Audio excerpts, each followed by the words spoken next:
নবী রাহমাতুল্লিল আলামিন বলছেন, বান্দা যখন সিজদায় যায় কপালটা তার মাটিতে লাগে না, রহমানের দরবারে গিয়ে লাগে। আফসোস আমাদের জন্য সেই সিজদাকে না বুঝার কারণে। আপনাদের মসজিদেও হয়তো অনেকবার আপনারা লক্ষ্য করেছেন, রুকুতে না হয় সিজদাতে না হয় বৈঠকে ইমাম যদি কোনো রকম একটু দেরি করে, 5-10 সেকেন্ড যদি একটু সালাম ফিরাতে দেরি করে কিংবা উঠতে দেরি করে, পিছন থেকে একটা কাশি নামক মিসকল চলে আসে। চলে আসে, ও ভাই তুই কাশলি কেন, তোর কি জক্কা হয়েছে? বলে যে না, ঠান্ডা লেগেছে। না তো কাশলি কেন?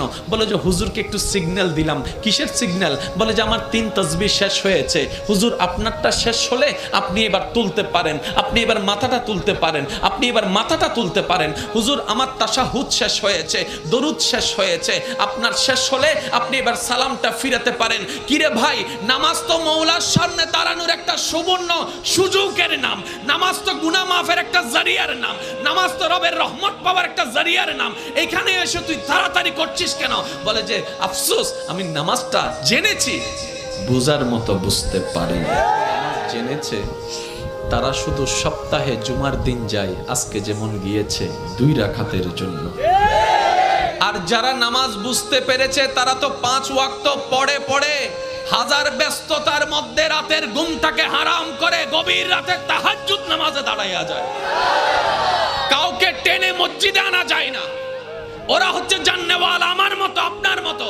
আর যারা নামাজকে বুঝতে পেরেছে, নামাজের স্বাদ বুঝতে পেরেছে, নামাজের মজা বুঝতে পেরেছে, রুকুর মজা বুঝতে পেরেছে, সিজদার প্রশান্তি বুঝতে পেরেছে, তাদেরকে টেনে সিজদা থেকে তোলাও যায় না।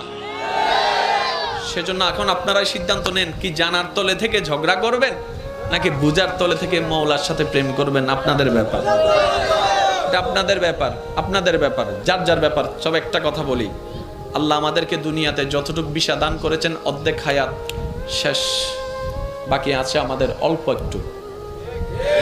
ভাইয়া একটু বাকি আছে, আমারও আপনারও, আমাদের সবার। মরার সময় অন্তত এমন কিছু রেখে যেন না যেন এলাকার মানুষ আপনার মৃত্যুর সংবাদটা শুনে আলহামদুলিল্লাহ বলে। এমন কিছু রেখে যেন না যেন আপনার ছেলেরা, আপনার নাতিরা আপনার নাম শুনলে যেন লানত দেয়। এটা জীবন নয়, এটা জীবন নয়, এটা জীবন নয়। এমন একটা জীবন বানান যেন আপনার মৃত্যুর সংবাদটা শুধু আপনার পরিবারের মুখে চোখের মধ্যে মলিনতা আর অশ্রু আনবে না, শুধু আপনার আশেপাশে পরিচিতরা পর্যন্ত বলবে, আহ আফসোস, আজকে একজন নেককার বান্দাকে হারিয়ে ফেলেছি, আজকে একজন মায়ার মানুষকে হারিয়ে ফেলেছি, আজকে একটা মমতার মানুষকে হারিয়ে ফেলেছি।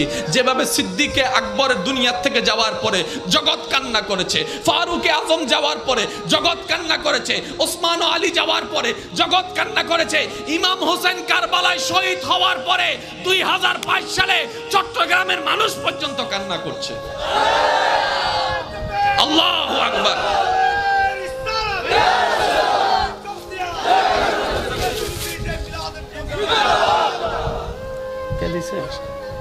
কে দিছে